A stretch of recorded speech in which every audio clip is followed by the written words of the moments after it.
Before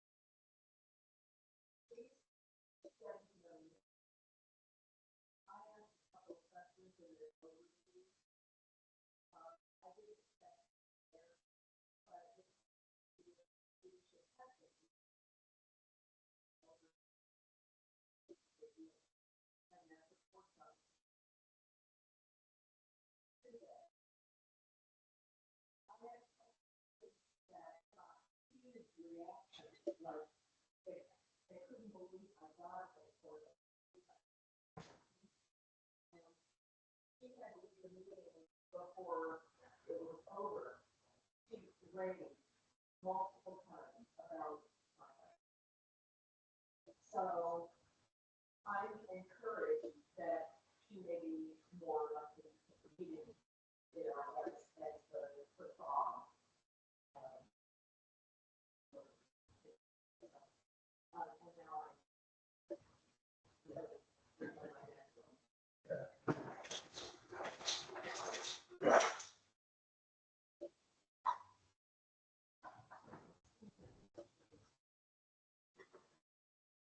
one.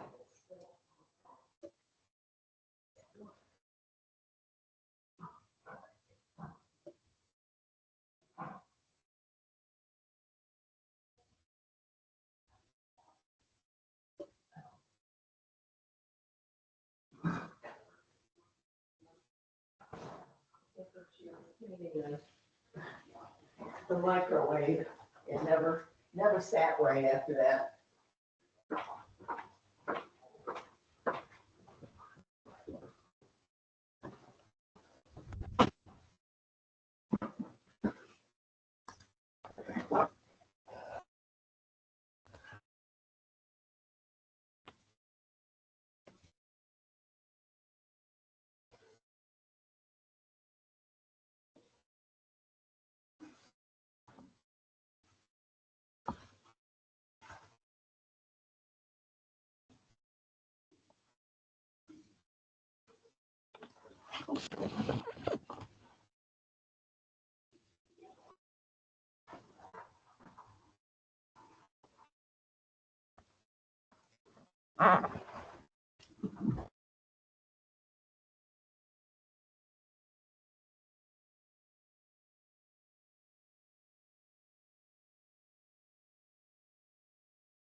Good afternoon.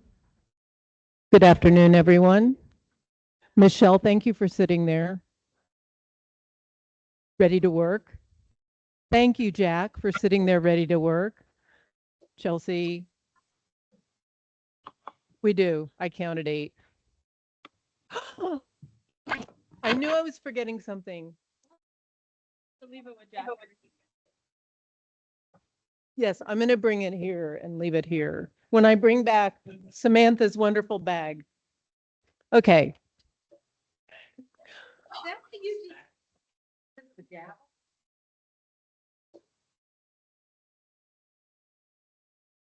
I made a big stink about the gavel.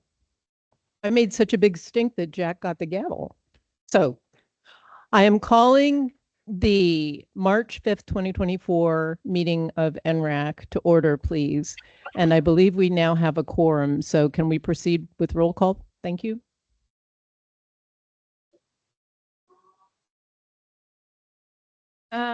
Miss Lammer, Here. Miss Gow. Here. Miss Anderson. Miss Brosmer is online, so after we do the roll call, you'll have to make a motion for her to participate, if that's okay. Mr. Burbank. Mr. Fitzsimmons. Here. Miss Jameson. Don't see her online. Mr. Geronimo. Mr. Lights. Here. Mr. Momberg. Miss Morrissey. Here. But I saved Donna a seat. She's supposed to be next to me. She may still come. We'll see. I'm sorry. Oh, no, she's online. No. Mr. Surratt Here. and Miss Whittick. Okay, so let's see that we have a quorum, and if someone would like to make a motion for Miss Brosmer to participate, that would be good. So moved. Do we have a second? Thank Second. you. Moved by Tyler Malmberg, seconded by Bill Lights. All those in favor? Any opposed? Donna, you can participate online. Thank you. Thank you. Would anyone like to discuss or make a motion regarding last month's minutes?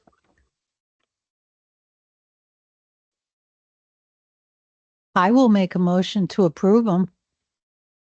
I second it. 1.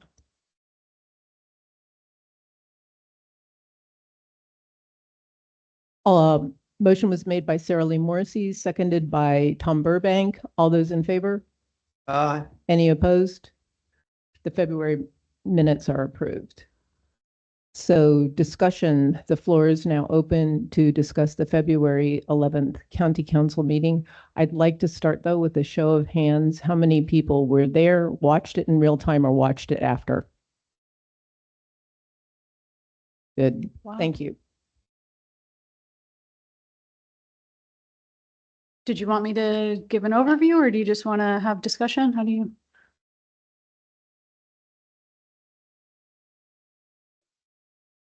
If you'd like to give an overview, that might be a good place to start. I mean, I'm glad that everybody heard it, so I don't necessarily have to go into any great detail, but so it was a special meeting. Tad, Incredibly riveting presentation. yeah, Tad did an amazing presentation on the stormwater changes. And then I did a mediocre presentation on the LID changes. Ultimately, after a significant discussion, and I'm sure there'll be some discussion here, the council approved all of the recommended stormwater changes. They approved the low impact development package as a completely voluntary package with all of the incentives, including the density bonuses that were discussed at PLDRC. That the comprehensive plan amendment has been sent out to the Department of Commerce for review. The expectation is that we will have a second meeting on that in April for the council to officially adopt those comprehensive plan changes. And the ordinance and all of the manual, everything would go into effect 31 days from the date of that second hearing. So. Thank you.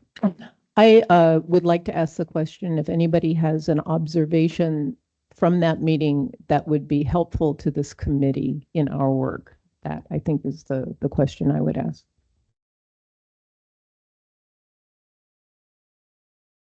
Okay, then we move on to old business, stormwater.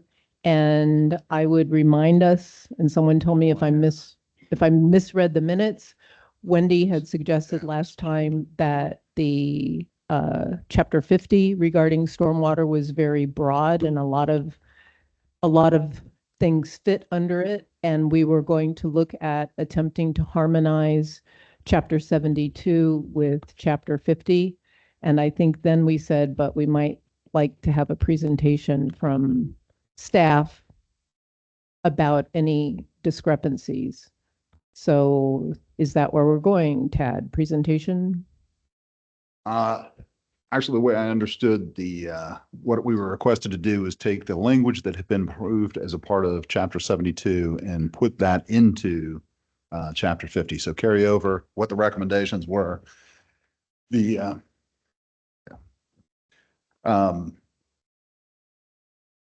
this up. Give me 2 seconds here, please.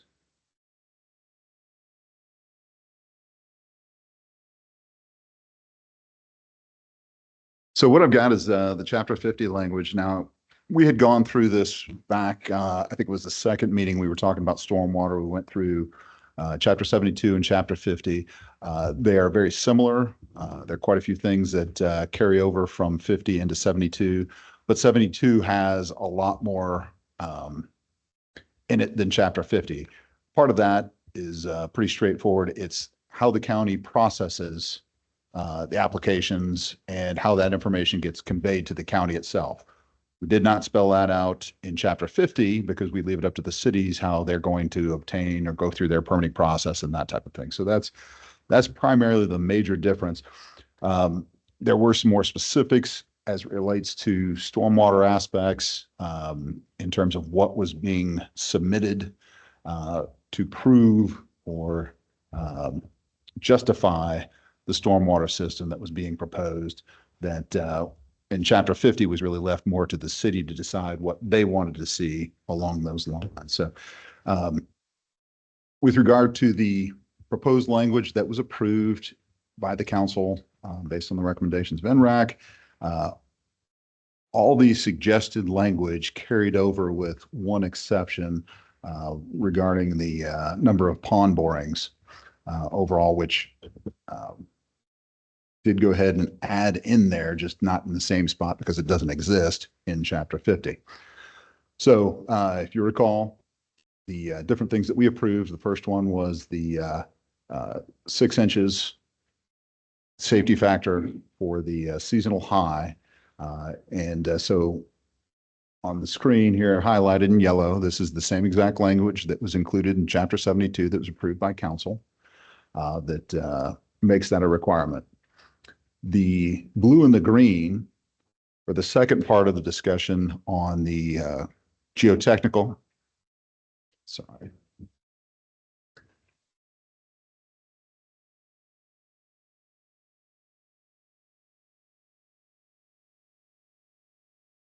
This is 72, but or 50, pardon me, but it's 50-107. Yes, ma'am. So the other portion of the geotechnical aspects were that we required the 2 borings per acre of stormwater pond. That section did not specifically have a requirement in chapter 50 where we'd put it in our chapter 72. So I added in this location. It's a discussion about the seasonal high, which is what you're basically setting as a part of your geotechnical borings. So it seemed like the best place to go ahead and do that. The blue is language I had to add to make it cohesive. The green is the language that was basically carried over straight from what we had recommended in the 72. Yeah. So. And I want to make sure are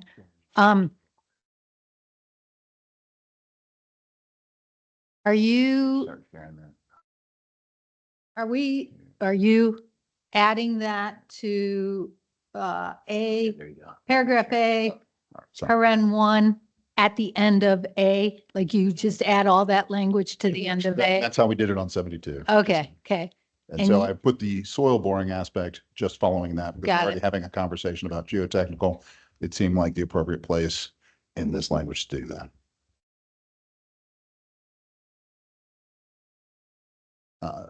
Let me scroll down just a little bit. And under section C, this is where we added the language. Again, it comes through just the same way it did. C reads the same way it does in chapter 72. So just appended the language right to the end of it, the same way we did previously. And this has to do with the location of the stormwater pond within the site.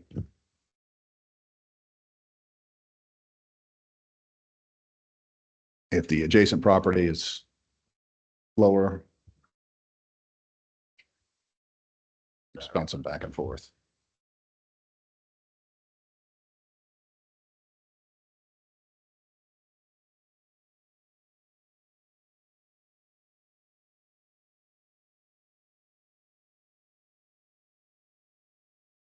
Right, and then the tailwater and curve number information.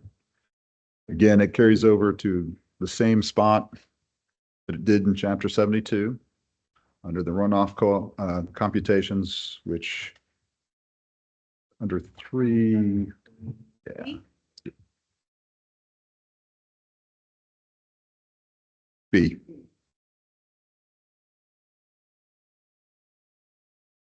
So, and again, the same language that we carried over from 72 just goes in this location. There was no change to the way C reads otherwise. So.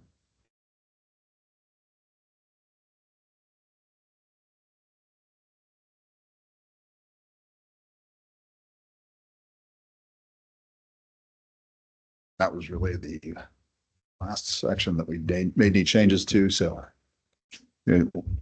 realistically, it's basically the same thing with that one small exception, just to make sure that the boring requirements was outlined. May I? So we dealt with the ordinance before we dealt with the overarching issue, chapter 50, which governs every municipality, not just unincorporated areas. Chapter 72 is unincorporated areas, correct? Correct.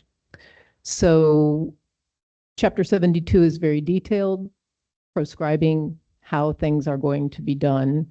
And we've taken that language and put it into chapter 50, whereas a lot of chapter 50 talks about the goals and the objectives of having a stormwater ordinance, in addition to prescriptive changes. Yes? So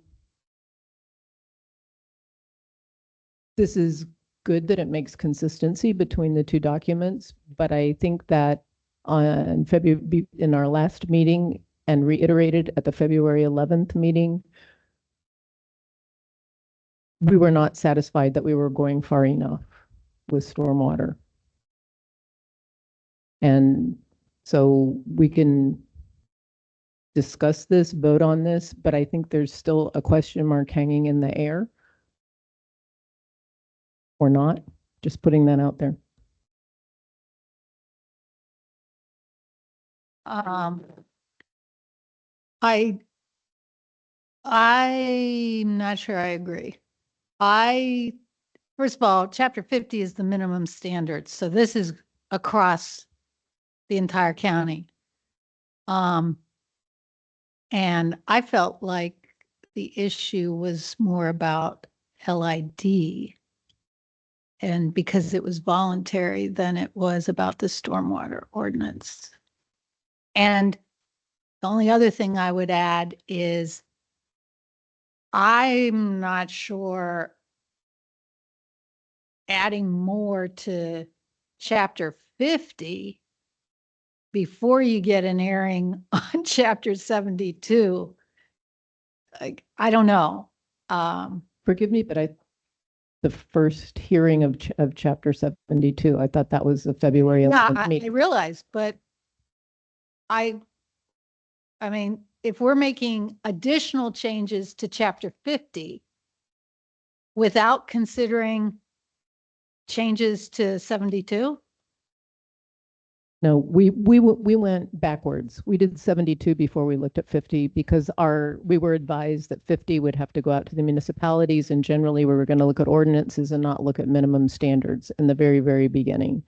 And so we attacked stormwater as Chapter 72 at the ordinance level, not at the minimum standard level. But as we moved through that, the question was raised about whether we needed to also look at the minimum standard level. And what Tad has done is to take what we approved from Chapter 72 and place it appropriately in Chapter 50, which we can just go ahead and say that's fine and call it a day or discuss.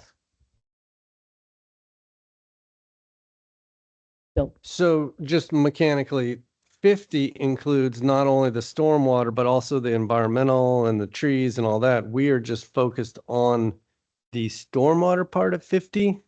Okay. And then to her point, Sarah Lee's, does it need a second reading? 72? 72 does, and that's what, oh, no, No. sorry, no, that was So that's approved. done. That's not a comp plan, yeah. Okay. I thought I had a copy of this part of 50 with me, but can we just scroll through it and see these changes in context? Sure. Just to be clear that on February 11th, the council adopted the changes you recommended to the stormwater ordinance, and they are in effect.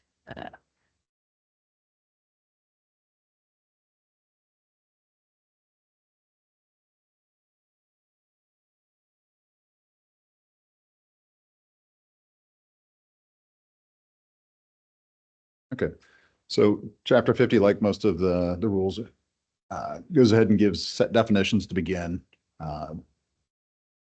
If there were any penalties, any of the background goes into the first portion of it. So the purpose, the objectives are all outlined. If you want to go through that, we can certainly do that, but pretty sure if I read that much to you, you're going to go to sleep. So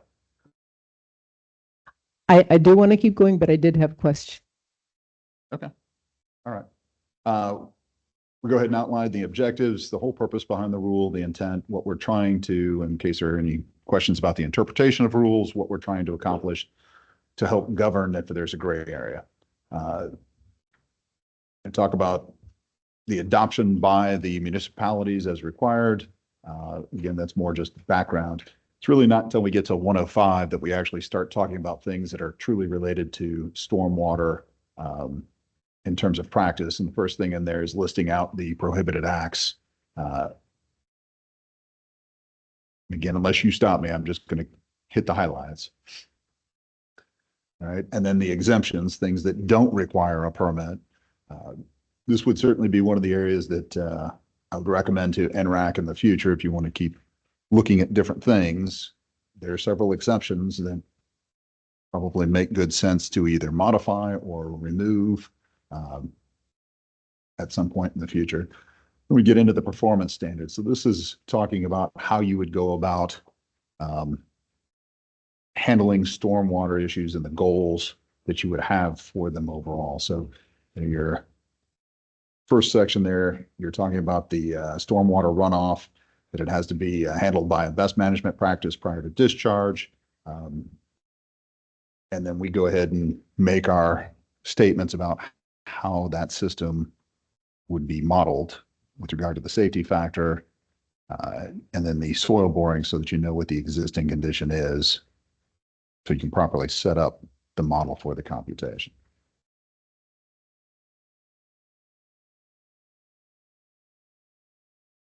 So again, the yellow is straightforward. That's straight from what we did in 72.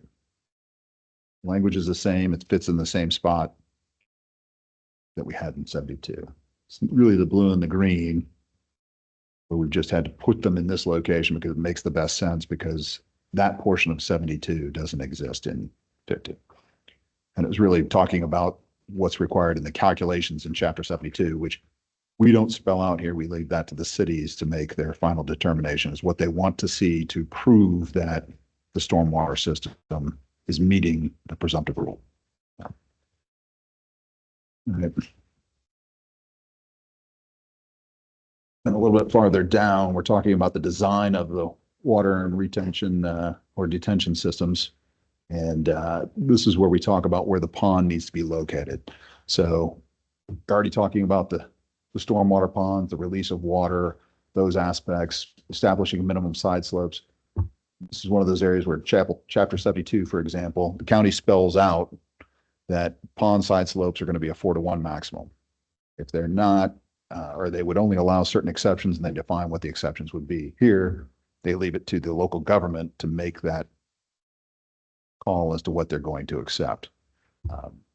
Some of that is some cities don't like fencing around stormwater ponds, so they might require a 4-to-1 max period. If they don't have a problem with fencing, they would allow you to potentially go steeper, or even to wall situations, that type of thing. So, you know, it's an aesthetic just as much as it is a performance standard. So, correct. And they may have planting requirements, that type of thing. You know, as long as the pond system functions in the model the way it's supposed to, then And I'm sorry, Tyler has his card up. Did you have a question? Thank you. I was going to comment earlier on the chain of conversation that was happening. I think we've moved forward.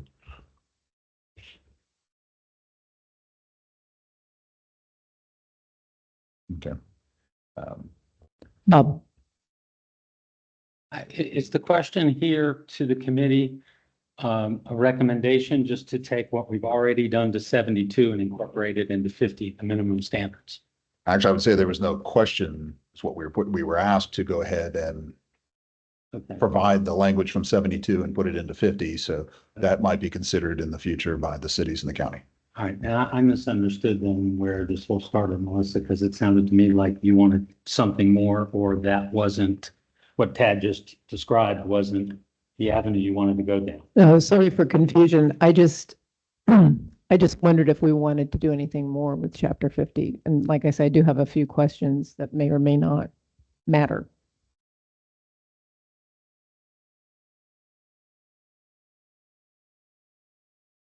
Then continuing through on the standards, they have some pretty basic language. Again, not nearly as detailed as what we have in chapter 72, but not that much different either. We go ahead and define the storms that are utilized, periods of time that they're utilized for the modeling purposes, for meeting the presumptive standard, and then the calculation of the runoff.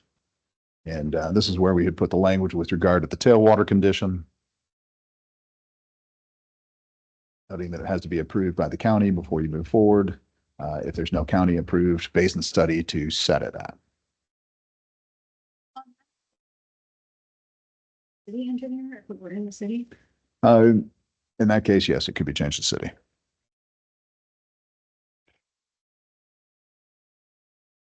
Because you don't want city projects coming to you to establish the tailwater. A large part of that will depend on who owns the discharge system that it's going to. Most of the larger canals are the counties, so. So maybe yes, but maybe sometimes. Correct. But that's why we want the basin studies to be the primary point. Then you don't have to worry about setting that each individual time. So. Jessica has a question, comment. A question on that point. If they, under current conditions, if they drain to a county facility, you guys are already involved in the review because of that, or? Correct. Okay. Any work they do within the county right of way or easements, they're required to pull a use permit.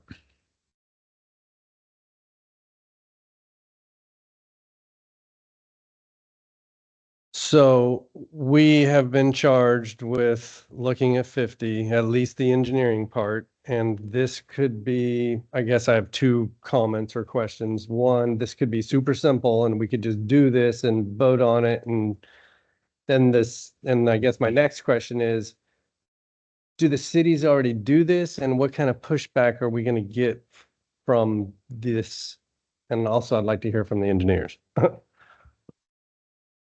The rules as they're proposed, I'm not aware that any city is doing these things in particular.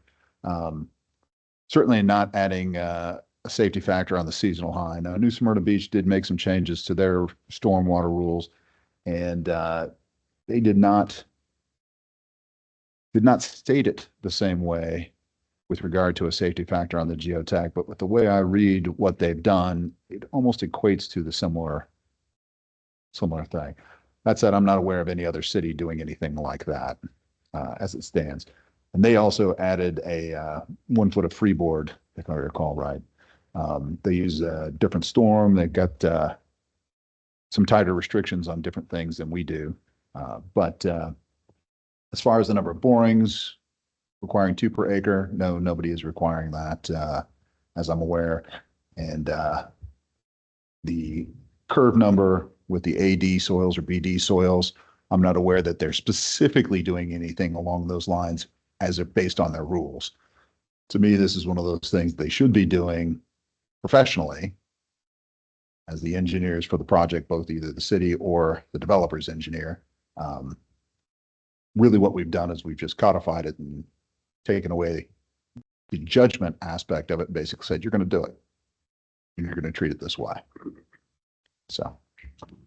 And at the last meeting, we provided the two matrices, one that compares the county ordinance to all of the cities and one that compares our county ordinance to the other counties. So that's available to you to know kind of what the cities are. We don't necessarily know what kind of feedback we're going to get from the cities until we, go talk to them. We haven't yet. No, we will. Because we want to know what your recommendations are before we send anything out. Liz. Yes, apologies for being late. My question is, with all of the flooding we've had over the last 2 years, and with a lot of the cities, coming to the meetings, coming to county council meetings and saying, this isn't just one city issue or another city issue, and they've been asking that, we all work together as a county to address this. I was just wondering if anything has progressed with that, if there's been any conversations or workshops with the city, cities all involved with the county on this stormwater issue. So before we ever come to them with, proposed changes on 50, that they've already been working together collaboratively and are in more of an agreement. Because right now within the different cities, I can only speak for Southeast Volusia, there's a lot going on, and some of them believe in engineers and some of them don't even believe in engineers. So I think if there was a more of a collaborative effort for, unity on this whole issue. And I'd heard rumors before I went on vacation that there were some conversations about having some workshops with the county, and all the cities together to work together. And, I don't know, I've been gone. So I'm just asking where we are in all of that. Just real quick, it's somewhere in the minutes, but I can't find it just now. Okay. Clay Irvin did tell us last time that there's a mayor's roundtable Okay. that's discussing this. VCARD also has been doing some work, certainly. Tyler and Jack. So to comment on the changes we made to chapter 72, they're applicable to chapter 50. I expect there's a couple of these that there will be cities that push back on. New Smyrna, for example, may have a different approach to accomplishing the 6-inch seasonal high goal, for example. And so I think that there could be some potential conflict with those codes, but that's something that the process is designed to work out. We kind of picked some pretty generic items that have a high level of common sense and a low level of potential conflict to move forward in 72. I think they make sense to move forward to chapter 50 as a result. The AD/BD soil thing is one of them that I expect there to be some controversy on, but I kind of think this is a smart approach. I'm not in disagreement with it. Just I expect there to be some items that there's pushback and some discussion on. Some of this is pretty technical. What I saw at the council meeting was that for the most part, the council members didn't understand some of the finer details of what was being discussed. They kind of trusted staff, ENRAC, so on and so forth, and voted to move forward with it. But we're dealing with a lot of folks that don't understand the finer details of this that are going to be getting engaged when we go to the city level. And I think that's just something to keep in mind, is that there's some of this that really should get put in 50, and there's some of it that if we lose it, that might be okay. But I think I personally think we should move forward with everything that's been presented so far. I assume that was everything that you put together. So the other comment that I was going to have regarding should we be doing more? My opinion has been, I spoke at council to this effect, that the county is going to spend a lot of money and time developing flood studies. And there may be some additional things that we can come up with before those flood studies are completed to add. But this is one of those cases where doing too much could be just as bad as doing too little.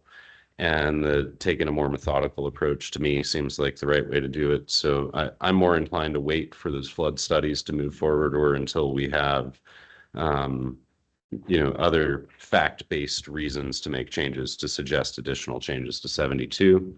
I think we should always be looking to 72 before 50. If it doesn't make sense in 72, it definitely doesn't make sense in 50. So. Thank you. Jack, then Tom? Yeah, I agree with that. And I think that point's well taken. And Bliss, you're right. We talked a lot last time about the interface between the cities and getting ahead of that and making sure that it's not offensive to the cities, that we're just implementing rules and that we're working together trying to put that together. I thought that was good. And the matrix laid it out basically to where there might be potentially more restrictive issues. But I was pleased to see that it didn't look that way until you just said that, where you mentioned several things that there may be more issues than I thought were indicated in the matrix itself. And part of it was that they look at things differently. In other words, it's not because they're more restrictive or less restrictive. It's just different. And I think in a way that's good. And my question is, when there are differences, are there occasions in which the cities have a difference that is an improvement than what we're talking about? And we're not the all believing of this thing. So perhaps there's a place, I'm not sure which city that would be, that's looking at it differently, that we should embrace and say, okay, maybe there should be a tweak, an adjustment to our 50 rules because they've got a better idea. Either way, I think that it's I think it all needs to proceed. We need to deal with 50, even though I did walk away from it because they were so similar. I walked away with perhaps we're not going far enough with our stormwater work as a lead to the county that then goes to the city level, because there weren't more conflicts or things that we're trying to pull them further along, particularly in light of the flooding and all the issues of today, where everyone says, oh, we really need to do something. And yet, I found what we're doing to be minimal, but still a step in the right direction. So I leave it to the engineers on whether there's another, some of the prospects as they've outlined them in on the city level potentially are better than what we've suggested. I can't grab onto that myself, but I thought it should at least be said. Sure. One thing I'd note on that, Jack, part of the idea behind the county minimum standards is that we set a baseline, and then a particular city has the opportunity to go ahead and tighten those rules up. I mean, you see it in the trees, but it's also that case in the stormwater, and the highlighting of the differences between what we've got and what New Smyrna Beach has was pointing out that in certain cases they have tightened up. They have done just that. And, I would argue that that's how you want the system to be. You can be, Tyler mentioned it a little bit earlier, you can put down really tight rules and that apply to the entire county, but you're going to have certain areas of the county where you don't need them that tight. I mean, the stormwater situation in Pearson is not going to be the same as it is in New Smyrna Beach. And so allowing those cities to craft their rules to be more appropriate for their particular location or situation, I think is the better way to do that, or I would. Well, I agree. I think that there's a customization in that, and it makes sense. But there may also be an overview that in general, something is applied, whether it's in Pearson or Edgewater or wherever it may be, may actually apply in general to a better minimum. So Sure, I which is, hear you. which is why we took a look at what New Smyrna Beach had proposed. I mean, we want to know Right. what the cities are doing. It wasn't to say, hey, are they making sure they're getting around our standard? That's not the way we look. We look because we want to say, hey, we know we don't know everything. And, you know, if somebody's got a better way to do it, I'd much rather steal an idea than come up with my own. So. Okay, so Tom, then Jessica, then Wendy. Thank you. Tad's right. There are 14 municipalities, write it down, 14 municipalities in Volusia County. And of them, I imagine maybe half of them have got expertise in-house that could even understand what we're talking about. And that's generous. Most of them do rely on consultants, and most of those consultants, getting them to come to a table to discuss these items with us is an expense that most of these municipalities do not want to make. So what I would propose is, especially this would be a good time for doing this because it's pre-budget time for these elected officials. They've got the time as we put together some kind of a traveling show, and we get ourselves invited to their various city commission meetings, and at their opening the meeting, give a presentation, and in a sense, kind of put these politicos on kind of a hot seat, saying, okay, we're willing to work with you. Here we are in public saying we're willing to work with you. Will you come to the table with us? And that's just me thinking like a politician. That's pretty much it. Anything else? Yeah, and offer assistance. And some of them will actually take us up on it because they don't have the people. Thank you. I will say that the elected officials roundtable is happening Monday coming up, the 10th. I don't know, whatever Monday is coming up. And Tad's doing a presentation of what was adopted in Chapter 72. Samantha's going to do a presentation of our LID. So we are going to the cities as early as Monday. Now, we're not talking to them about, oh, and hey, we're proposing to make those as minimum standards, but at least presenting what the county has done and opening that door to, we're going to want to discuss, you know, with your staff and the electeds eventually about upcoming changes to minimum standards. It's Monday from 9 to noon in the McGee room at the airport.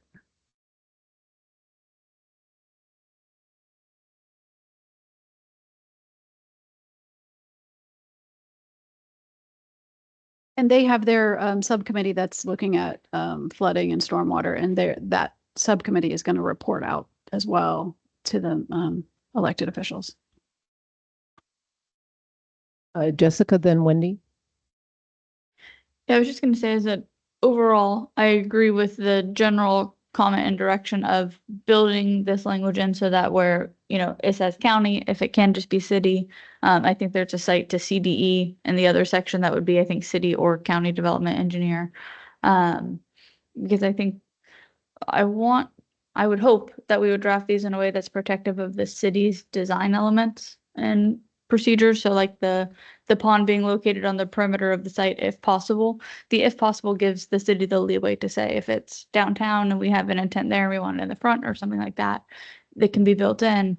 I wanted to ask on the 6 inches of safety factor that we built in, if we pull that into the minimum standard and it applies to a city that has a higher standard already than the county in terms of stormwater design, which we saw in that chart, a lot of them do, should we build in an exception to say this only applies where you're using the 24-hour, 25-year like we are? No, I would not recommend that aspect because it's not tied to the size of the storm. Okay. There's a big difference between using the 6-inch and using a different design storm.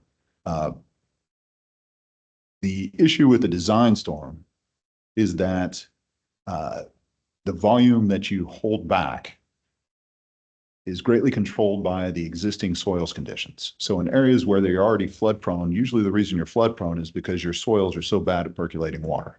They create more runoff than they soak in. So your curb number is higher, which is similar to asphalt and those types of things. So the ponds in those areas, if you're looking at a smaller difference between that you've got to hold because so much runs off in the first place, you know, a higher design storm, you're not going to impound that much with the difference than you would with the smaller storm because the conditions already create so much runoff.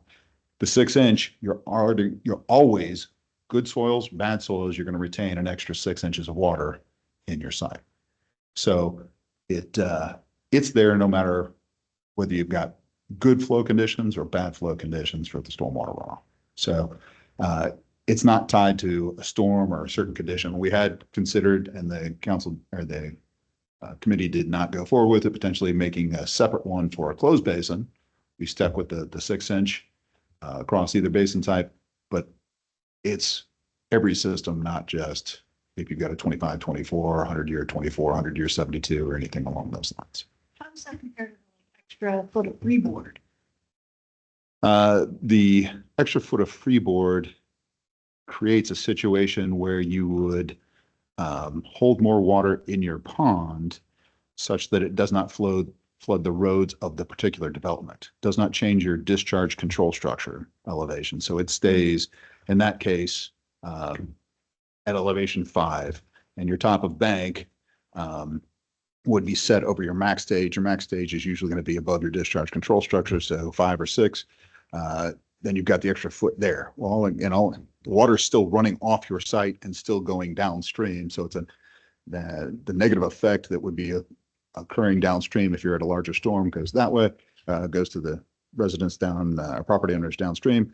The extra 6 inches stores it no matter what, and your discharge control structures, they're basically 6 inches higher. So that's why it's different / better than the foot of freeboard. Wendy. So two things. Quickly, Ginger, you said Tad and Samantha would not be telling the mayor's roundtable that we're working on chapter 50? Did I misunderstand? They're not going to be presenting recommendations on chapter Okay, 50 but- because we don't have them yet. Right. But That you'll we're tell them we're working- working yeah, on it. Okay, right, like, yeah. this is a public meeting. It's not like we're hiding anything here. Okay. Just wanted clarification. On the question of, are we going far enough? Of course, everybody knows that I never think we are. So, I'll just move past that. But we haven't gone far enough in this chapter, but this chapter doesn't lend itself to much more. And I think that particularly the list that Councilman Kent gave earlier in the spring, if that was the January meeting or whenever, when he, out at the moratorium meeting, when he said, and I want no more building in wetlands, and I want, he gave his list, most of which I would say is LID, but whatever, we can talk about that. We're going to get to those chapters where we can do more. When we get to wetlands, when we get to floodplain hazards, when we get to some of those other chapters that are on our work plan, we can and should and will do more than what the stormwater chapter currently provides wiggle room for. So I would say, let's wrap this up and get on with those other things where we can get busy and do more. On that note, Bob. Say, do we need a motion to incorporate all of the changes we made in 72 to chapter 50? Second motion. With the notations, city / county, and correcting that aspect of it. So what he said also? Yes. Okay. So motion made by Bob Fitzsimmons, seconded by Jack Surratt. All those in favor? We got a discussion in between. Discussion. Sorry, but the modification for city county, I almost actually like it having more of a deferral level from the county. There are, and I don't know if it's actually necessary, but there's a lot of situations where the discharges to a county maintained canal or a DOT maintained canal to infrastructure that's not under the city's jurisdiction. And so in those cases, I don't like the idea of the city review staff getting the jurisdiction over the county review staff if the goal is countywide flooding prevention. I don't know how we identify that nuance, but I kind of have a little bit of hesitance just with the modification. I think we can take a crack at that aspect. I was going to change it from county to the owner of the facility. I would have. Wouldn't say regulatory agency because the water management district is a regulatory agency, and then if it's in a city, it's the city. And to Tyler's point, if we have a canal going through a city, we're going to want to set the tailwater condition that they have to use in those calculations. One in particular, if we've done a basin study, we're going to have some background for why that tailwater condition should be such. And I don't want the city not knowing or thinking about that to, or understanding those aspects to make a call on that on one of our facilities. So much the same way that they have to come to see us if they're going to drive on our roads or have a driveway connection. Same concept. Bob, did you have a comment, or that's still up from when you made your motion? Okay, any additional discussion? John? It seems like we've lost a word. Non-study based tidewater conditions are to surveyed by a licensed surveyor. Aren't they? Don't we need a verb? Oh, line 142. In, Section, so that's B. yeah, Runoff computations, so section B. I mean, it doesn't matter. Yeah. And I had another kind of thing that, which is in both, but not in terms of the soil borings. And again, this is, I'm not, I'm not a word person, but this just kind of was uncomfortable, but not less than a minimum of 2, less than a minimum of the same. So we got to, now it doesn't matter. We might want to keep it redundant, but you could either choose one or the other. And grammatically, it has to be fewer, not less than, because it's a number. It's countable.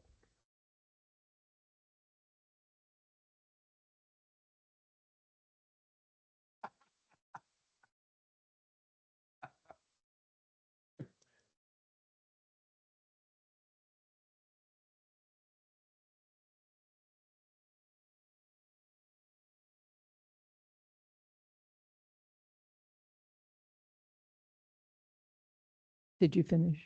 Yeah, oh, I'm sorry. Yeah. Seeing no further cards up for further discussion, all those in favor? Aye. Any opposed? Motion carries. I didn't catch the second, though. The second was Jack. Okay.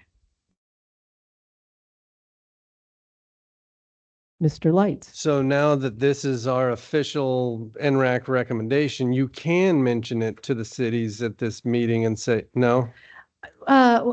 Because we haven't shared this with our leadership, it would be very uncomfortable for us to share it with the leadership of other cities first. So, we have our internal process that we'll follow. We'll let our leadership know that you've made recommendations and find out how they want to proceed with the road show, so to speak, and reaching out to the cities. So Well, it doesn't mean we aren't going to mention it. So Right. Basically, they've approved the same thing. If they ask for a copy, we'll provide them a copy. Are all the cities participating? Everybody will be there? The regular basis. I can't remember if it's every other month or every quarter or what it is, but I don't think some of the smaller cities go, right.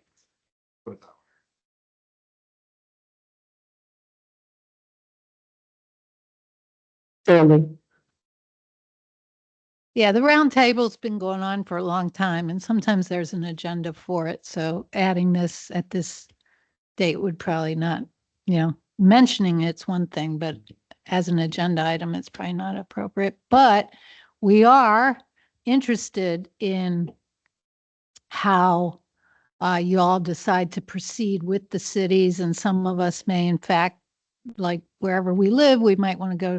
So, once that is discussed, either if it's appropriate, email communication or presentation to us, and I think we'd all be interested in that piece of it.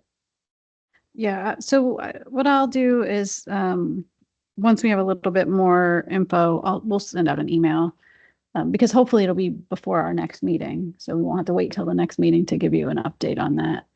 The other thing I wanted to mention is that tentatively on April 1st, there'll be a presentation to the county council about the 6/7 items that, 6 that Mr. Kent put forward, and then the 7th from the chair from the moratorium meeting. There'll be a presentation on this, sort of what they presented and what that looks like. So we're expecting that to be on April 1st, but the agenda hasn't been finalized yet. So stay tuned. We'll let you know once we know for sure. But so I would be presenting on the 2 wetland items that were brought up, the no fill of any wetlands and no use of offsite mitigation.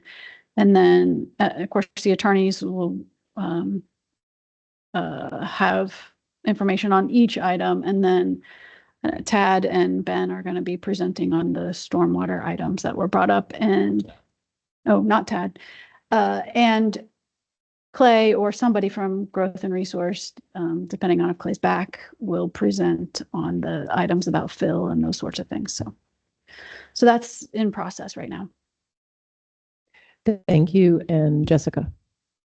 Just a quick note, at some point during this review of all of these factors, I think we looked at compliance with the minimum standards, that the local governments have programs in place that comply with the minimum standards. There's the section on maintenance, which I'm glad it's up, which I love, because if we might recall, VCARD recommended every local government have emergency easements over stormwater, which is actually what that says. And so I'm just wondering if this gives the local governments the authority, or if every code should require those easements as set forth in this standard. I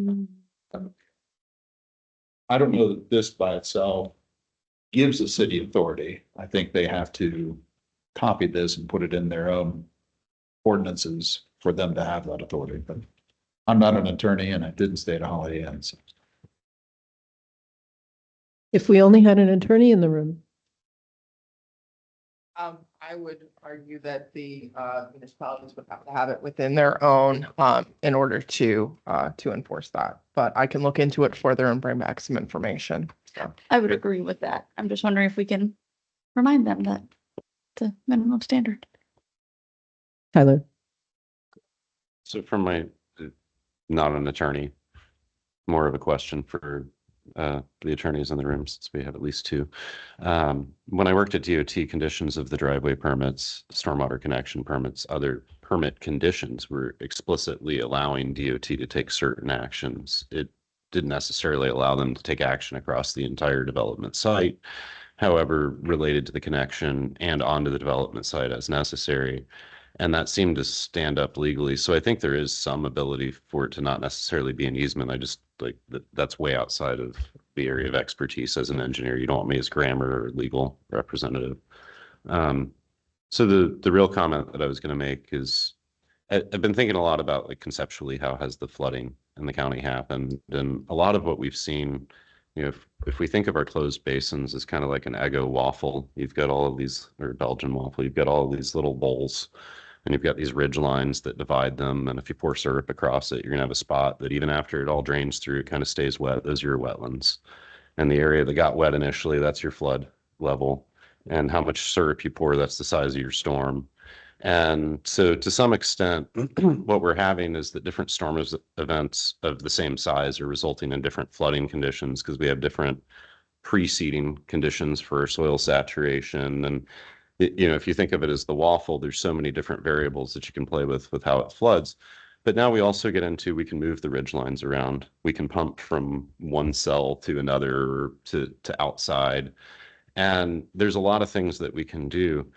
And I'm having trouble with, there's a lot of pressure from the public of we need to do more. And it's not that I don't want to do more, it's that I have trouble when I think about how complicated it is, even when I try to give an example of how do you think of this conceptually, of how to actually come up with something without a study. And I don't want to just be stuck on that, but a lot of the things that we talk about have implications. I'm really terrified of the idea of a ban of construction on wetlands, because it means that we can't ever build a new boat ramp. We can't ever build, there's a lot of things that get restricted by that unless we start having exceptions. And so the unintended consequences of some of these restrictions are things that, I don't think Troy Kent would be okay with there not being another boat ramp. I don't think that's what his intent is. But when he says that, that's what a lot of people are hearing. And so I kind of have that feeling that I'm interested in the discussion of more, but I'm a little anxious about the discussion of more because I feel like it's out of a feeling of fear and not out of a feeling of purpose. I have a kind of a question. So, and it feeds off of Wendy's last remarks. When we're talking about the stormwater ordinance, we're talking about engineered solutions, which is just one of the responses to a problem, and it has its limits. I love your waffle example, by the way. That's awesome. You need to bring waffles next time. Yes, and enough for everyone, and the syrup, But we felt from the outset that we wanted to take a holistic look. I am still, sorry to bring up last meeting, but I'm still a little bit not clear on last meeting. So correct me if I'm wrong, but it seems we said we'd look at Miller Lake because an example would allow us to see a holistic issue with holistic solutions. Is that what you were thinking, Tyler?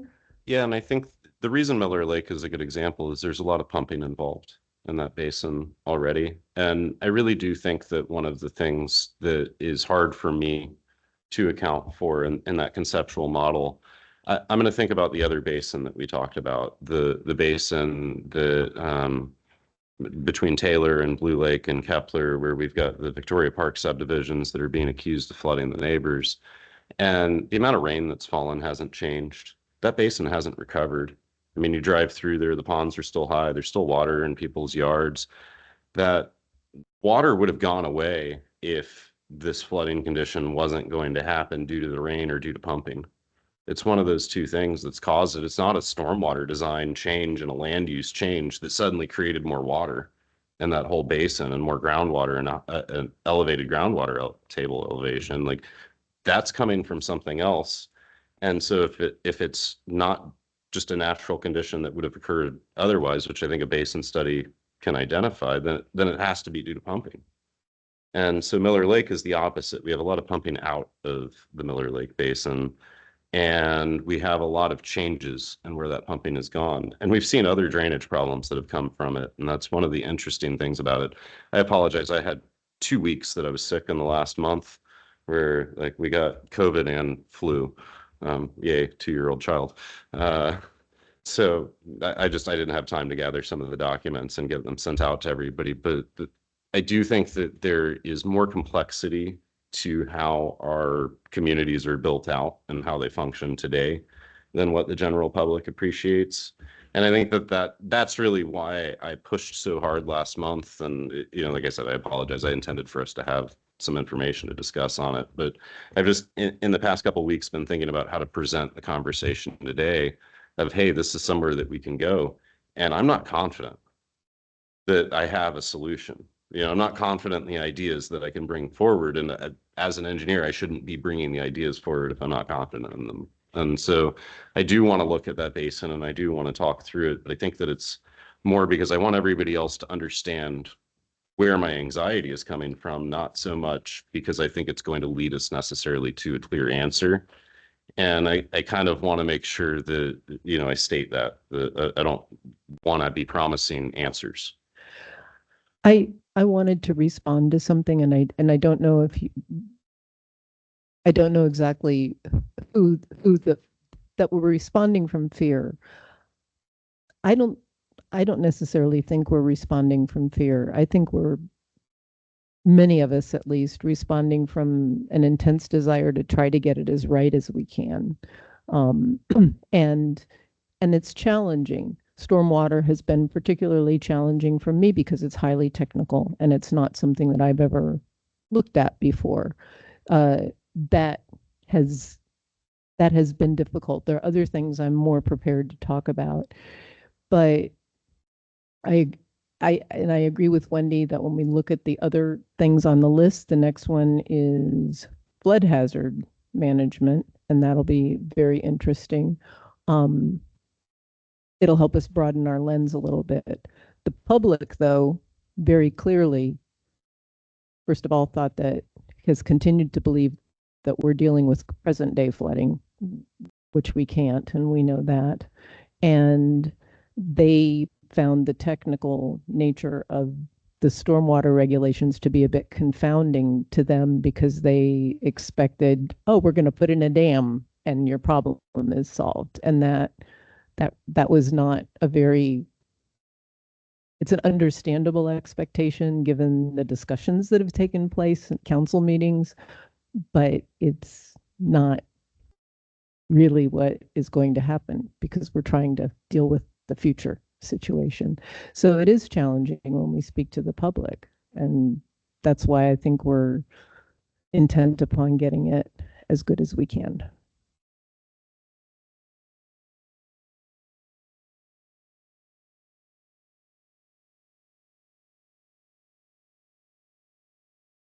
So there isn't really a next on the agenda.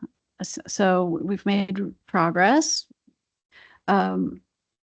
I think it's worth talking about where we want to go from here. I mean, if we want to have this case study of Miller Lake, I guess it sounds to me like you want to move forward with these changes in Chapter 50. Any discussion of Miller Lake or future changes to the stormwater stuff would kind of come after some of these studies or whatever, but we're not waiting for that.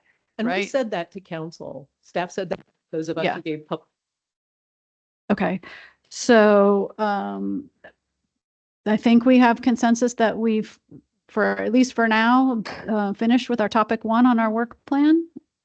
All right, so you can see what the order we had them, the next topics. So we had flood hazard management, and then we had the reclaimed water irrigation landscaping, which is kind of a continuation of, we talked a little bit that Tyler brought up, and then wetland permits. And so obviously this is the order that council saw it. They didn't make any changes. The only thing I will say is that after this is when they came up with the 6/7 things, and one of those things, yeah. they came up with the 6-7 things. And then they didn't before, change this, and right. the next day or 2 days later, Right. we presented our And they priorities. didn't alter the And they made order. no move. Right. And honestly, I was a little surprised that they didn't move wetlands up based I on was the too. discussion. And so I don't know if this committee wants to maybe look at wetlands next, or if you want to continue in this order until further direction. We'll know a little more in April, or hopefully we have that April 1st agenda item. But we do want to kind of decide what we want to talk about at our next meeting, which is what, April 5th? April 2nd. So it would be the day after. Jessica, then Bill, then Tom, then Bill, and Jack.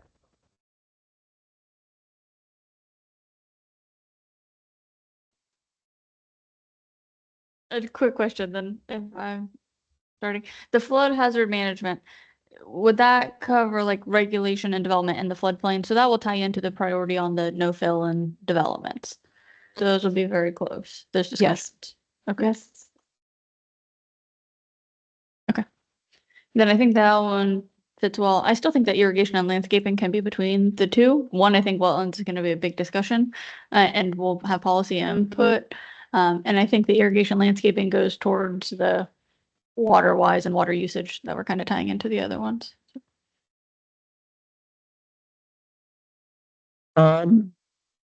Jack or Jack Bill? Jack Bill, Tom, Jack Bill. Oh, expertise again.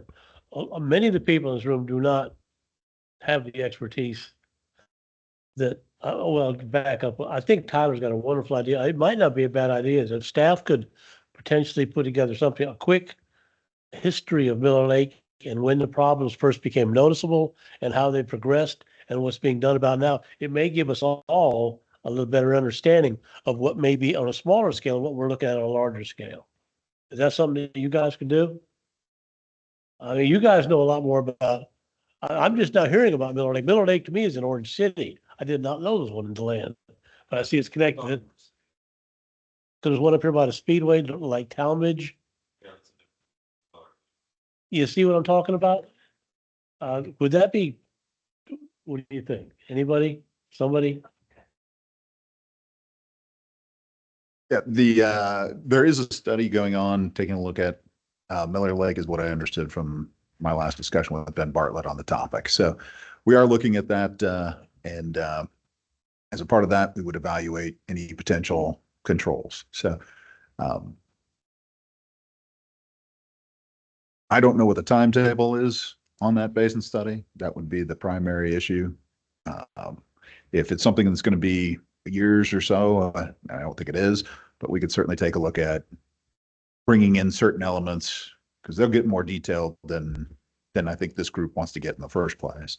But most of what it's going to show, and I think Tyler hit on it earlier, was that people don't realize exactly how big the basin is that sends water to Miller Lake, and that's going to be the driving force behind all of it because it's not just the runoff; it's the groundwater, which is why if you shut the pumps off and the water level still continues to rise, you don't see water flowing in above ground. It's coming from below ground, and there are no controls on that. That is what would have happened in the historic condition. Part of what we probably need to do, and may tie into part of the flood hazard management discussion, is establishing flood elevations that may differ from the 100-year 24-hour that FEMA typically uses. It's not going to help you in terms of flood insurance or those types of things, but it could be something that building departments use or engineers use for setting finished floor elevations for structures in those challenged areas. Aside from that, though, you're going to get solutions, but they're going to be specific to a particular location. And something like Miller Lake, it's not going to be cheap. I mean, you're talking about a large amount of water, and you've got to balance that. When you take a look at Miller Lake, for example, and I don't know all the particulars, so I'll just give it broad strokes, but a vast majority of the people affected have no problem with their homes. They have water higher on their property. Access was a problem because it was over the entry road, which is a serious problem. But a vast majority of the time we concentrate and focus on trying to address the problems where people cannot get in or cannot live in their homes and tackling those first and foremost. So, you got to balance what are the problems that particular flooding is causing versus the cost to solve said particular problem. There's always a political aspect to everything as well that gets thrown into the mix just for fun. So those are the things that could come out of a study overall. We could certainly identify the basin, figure out what the flows are coming to an area along those lines. I think that's predominantly what you're going to see out of something quick and simple other than basin study.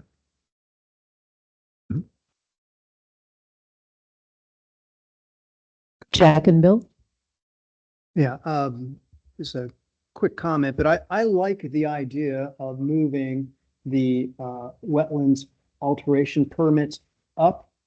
And the reason I do is it better reacts to the issues, the 6 or 7 issues that came up. I agree that the reclaimed water is relative, but it's not as relative to the common man. I mean, they won't see it.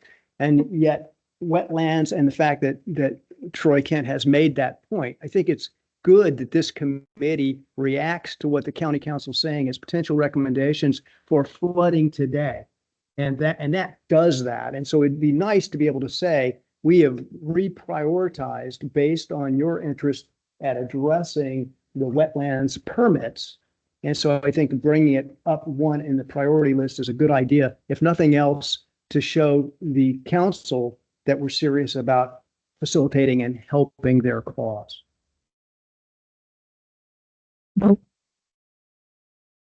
I was going to say, I think that doing the flood hazard management first before we get to wetland alteration will be very educational because people tend to link those wetland impacts to floodplain impacts and flooding. And I think that they're not quite as linked as people think. So I would like to continue down the way we have it. I'm not sure about reclaimed water or pumping into a basin. But yes, I'd love to do flood hazard management first. I I also concur with Jack and with Bill. And I would definitely not want to discuss the wetlands before the April 1st County Council meeting because I'd like to hear what's presented to council in that meeting. I think it'll help inform our conversation. So Yeah, just as a little preview, what I anticipate presenting to council about the wetland part is, of course, what Mr. Kent said, which was, zero wetland impacts, and then the second part about how you mitigate for impacts, which if you don't have any impacts, you really don't have to worry about mitigation. But I think, this was said earlier, like that means no new docks, no new seawalls, no new boat ramps. I don't think that was necessarily what he intended. But all of those types of things, a path from your house to your dock through the wetland and the wetland buffer is a wetland alteration permit. I don't think that's what the council intended necessarily. So we're going to talk about what they said, what that looks like in reality, right? Do you really mean that nobody can have a dock? And if so, I mean, we take direction from the council, but like here are the kinds of wetland impacts we see. A little bit about what we do now, in particular about avoidance and minimization of wetland impacts. And so we have some examples of recent projects where we've really worked with the applicant to reduce their wetland impacts to that's required. We're presenting, again, this is all theoretical, right? The presentations haven't been approved by leadership, but the things that this committee already made recommendations on wetlands, right? Because we talked about wetlands at 6 meetings already, 6 meetings. And so you already took votes on some things on the wetland ordinance. And so I was going to highlight those things. And some of the things that staff had proposed that you hadn't yet voted on, right? So, and we're trying to be very clear about these are things ENRAC already voted on, and these are things that could be done, but ENRAC hasn't yet voted on. So that's what I think is going to happen at that meeting, hopefully on April 1st. So they'll know that we've already discussed it here. You've made some recommendations. You just haven't finished the work because we got, redirected onto other things. So if that is in fact what gets presented, then, and they react to it at the meeting, then after that, we should maybe have some good direction about how to go on wetlands. So if we planned on talking about flood hazard management at the next meeting, which would be, a presentation from the staff about what we have now, right? We go back to that model of an education of what exists in the code now, identification of any things that we know or have heard that might be important to change, and then discussion from the committee of any things that you all want to see changed. If we go back to that model, I think the next meeting would mostly be educational. did you have a comment, Tom, or you just still have your card up? So I will ask the question. Does what Ginger just outlined sound good? Does that mean we're just close to adjourn today before we even have our break? Miracle.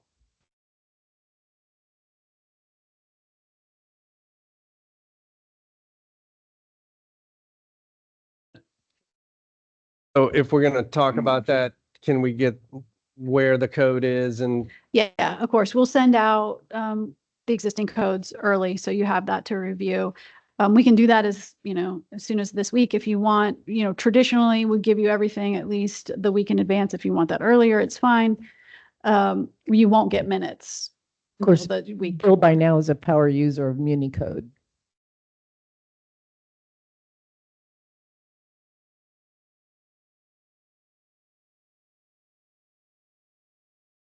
We don't usually have a motion to adjourn. We just adjourn. So Meeting adjourned.